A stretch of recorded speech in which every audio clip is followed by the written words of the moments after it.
네, 여러분 안녕하세요. 아리팍입니다. 오랜만에 뵙습니다. 25년 11월 25일 오후 9시 17분이고요. 제가 BMNR, 비트마인에 투자하는 이유입니다. 그다음 섹시한 이더리움입니다. 원래는 비트코인만 주목을 받다가 이더리움을 많이 넘어왔죠. 근데 이더리움을 투자를 하면서도 이 이더리움 네트워크랑 ETH라는 코인은 구별을 해야 되거든요. 여러분들이 ETH라는 코인을 투자하는 것의 의미를 알기 위해서 이더리움을 알 필요가 있고요. 당연히 비트마인을 투자하시는 분들은 이더리움에 대한 공부부터 시작을 해야겠죠. 그래서 오늘은 가격이나 지금 JP 모건이랑 스트래터지랑 싸우고 있잖아요. 뭐 이런 내용도 뭐 재밌고 좋은데 비트마인 가격이 눌려 있으니까 이럴 때 비트마인, 이더리움에 대해서 공부를 해가지고 수량을 모으고 홀드 하시는데 근거로서 이 영상을 사용해 주셨으면 좋을 것 같습니다.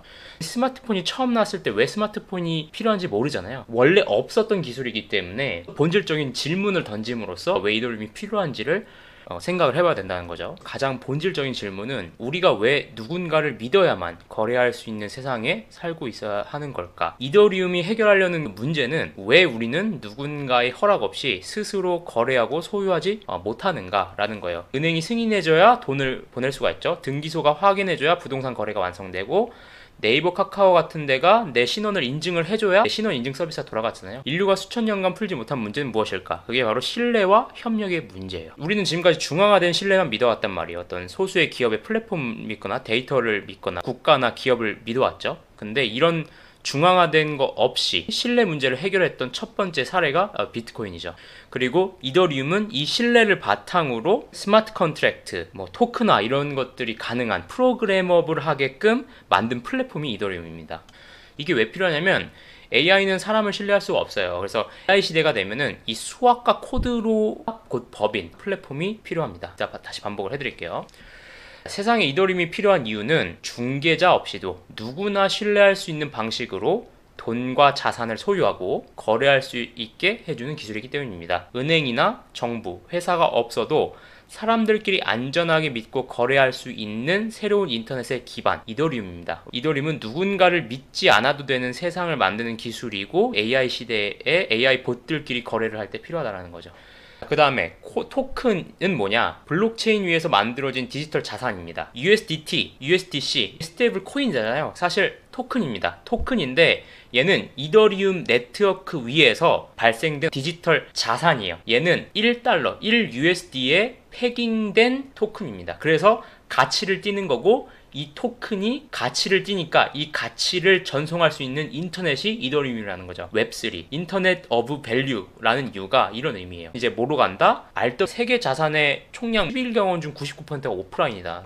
그러니까 얘네들이 다 토큰화로 올라오면은 그러니까 블랙록이 하고 있는 게 이거잖아요. RWA.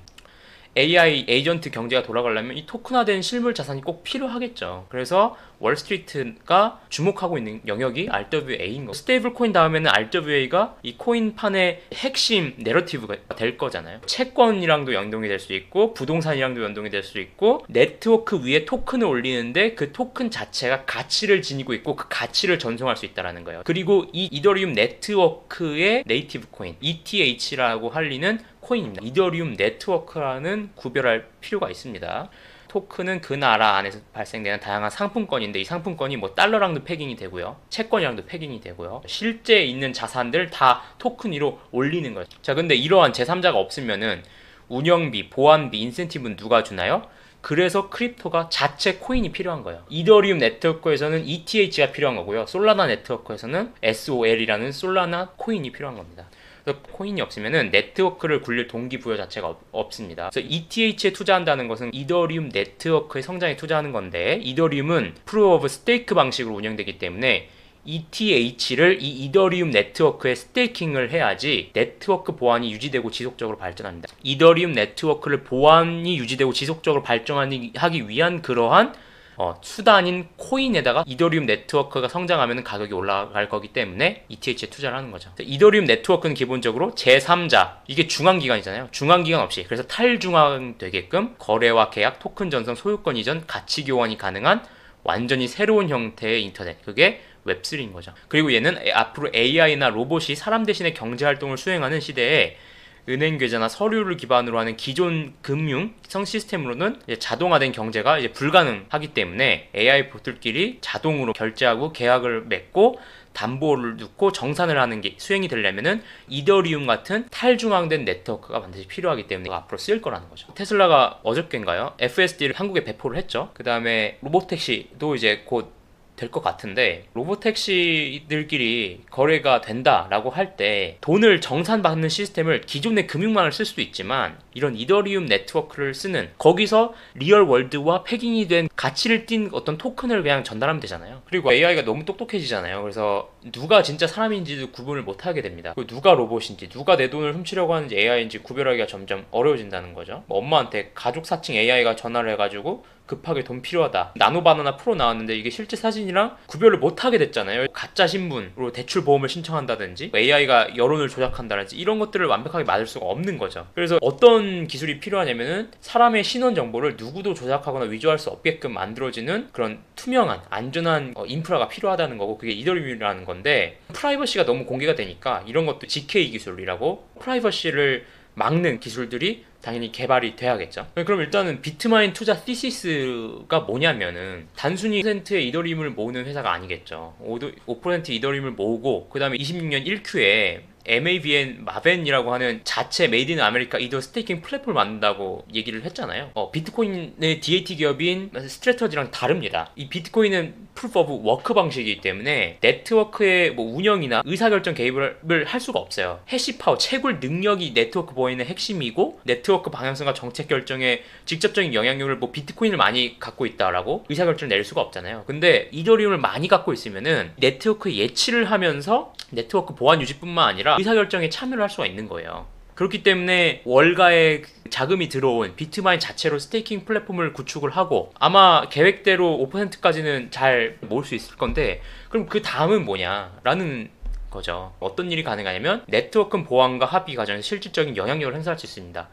네트워크에 실질적인 영향력을 행사할 수 있는 권력 기관이 된다는 거고, 그거를 미국 주도로 하겠다라고 해서 메이드인이라는 앞에 수식어를 붙인 것 같아요. 이거는 트럼프가 얘기했던 미국을 크립토 수도로 만들겠다라는 맥락과도 일치한다고 생각이 들거든요. 당연히 네트워크 수익 구조를 장악할 수가 있죠. 스테이킹 밸리디에이터가 되면은 스테이킹 보상으로 이더리움을 다시 받을 수가 있고요. 다시 이더리움을 리스테이킹을 해가지고 수익을 다층 확장할 수가 있습니다. 네트워크가 커질수록 지속적으로 현금 흐름을 확보하는 디지털 채권의 뭐 이자 먹는 기계로서 비트마인을 평가할 수도 있고요. 이더리움 5%는 시장의 변동성도 통제를 할 수가 있고요. 가격 방어라든지 이더리움 생태계의 연준 같은 위치가 될 수 있다라는 거죠. 이더리움 자체가 웹3 플랫폼의 대장이에요. 웹3의 핵심 인프라이자 자산 때문에 이 스테이킹 플랫폼을 운영해서 자체 이더리움을 스테이킹한다는 것 자체가 기업, 기관, 펀드, 국가가 이더리움을 맡길 수 있는 어떤 기반이 되기도 합니다. 미국 기관이나 월가들이 갖고 있는 이더리움을 맡길 수 있는 스테이킹 플랫폼이 될 수도 있어서 그 대여료를 받는 그런 수익 모델도 나올 수가 있을 것 같고요. 글로벌 자본을 흡수하는 금융 허브의 역할, 이더를 단순히 보유하는 것에 끝나지 않고 그 이후에 이 이더리움 네트워크라고 불리는 이 거대한 웹3 생태계에 영향력을 미치면서 다양한 수익 모델을 만들 수가 있어요. 이게 정확하게 뭔지는 모르겠지만 이런 부분은 좀 더 스터디를 해가지고 여러분들께 공유를 해드리도록 하겠습니다. 네, 감사합니다. 아르팍이었습니다.